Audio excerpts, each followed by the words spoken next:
ভারতের উত্তর পূর্ব অঞ্চলে যেন বাজতে শুরু করেছে ছায়াযুদ্ধের দামামা।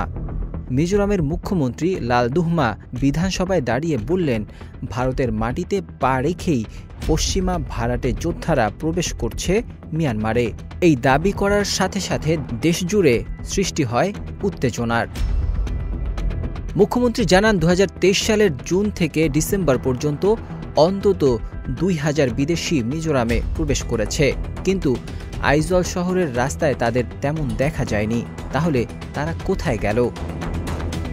লালদুহমার দাবি করেন, এই বিদেশিরা মূলত সাবেক মার্কিন ও ব্রিটিশ সেনা সদস্য, যারা এখন মিয়ানমারের বিদ্রোহী গোষ্ঠীগুলোকে সামরিক প্রশিক্ষণ দিচ্ছে, বিশেষ করে চীন রাজ্যে, যেখানে জান্তা সরকারের বিরুদ্ধে প্রতিরোধ ক্রমেই জোরালো হচ্ছে।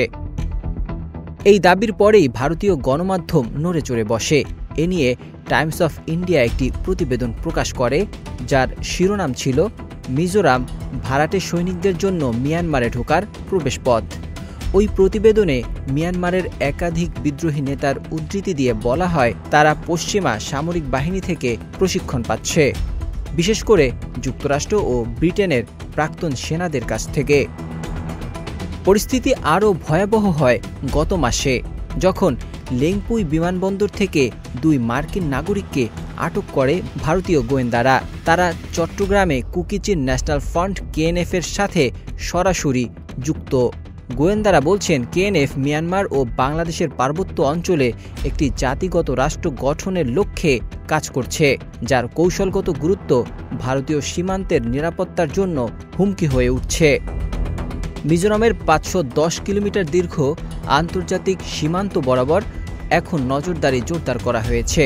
ভারতীয় সেনাবাহিনী, বিএসএফ ও এর বিশেষ ইউনিটগুলো দিনরাত পাহারায় আছে। অথচ এই পুরো বিষয়টি শুধুই কূটনৈতিক নয়, এটি একটি জাতিগত সংযোগের চক্র। মিজোরামের মেজো, কুকি, চীন ও জো সম্প্রদায়ের মানুষেরা জাতিগতভাবে মিয়ানমারের বহু জনগোষ্ঠীর সঙ্গে গভীরভাবে সম্পর্কিত। এই সংযোগের কারণে হাজার হাজার মিয়ানমারবাসী এখন মিজোরামে শরণার্থী হিসেবে আশ্রয় নিয়েছে।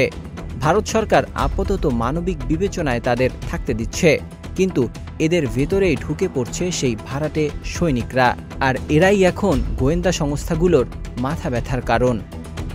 এই সংকট আরও তীব্র হচ্ছে কেন্দ্রীয় স্বরাষ্ট্র মন্ত্রণালয়ের সাম্প্রতিক নির্দেশনায়, যেখানে মিজোরাম সহ 3 রাজ্যকে প্রোটেক্ট এরিয়া রেজিমের আওতায় আনা হয়েছে। এখন থেকে এসব এলাকায় বিদেশিদের যাতায়াতের জন্য বিশেষ অনুমতি লাগবে। কিন্তু প্রশ্ন উঠছে, এই সিদ্ধান্ত কি খুব দেরিতে এলো?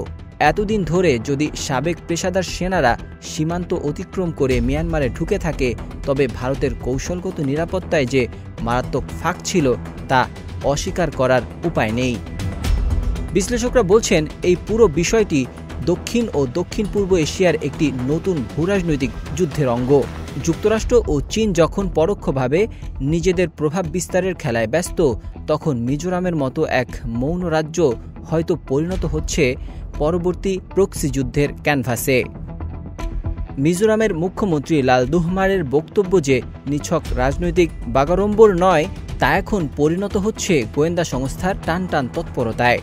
এখন প্রশ্ন একটাই, মিজোরামের ভূখণ্ড কি ধীরে ধীরে হয়ে উঠছে আন্তর্জাতিক গোয়েন্দা ও সামরিক সংঘাতের অনিশ্চিত মঞ্চ?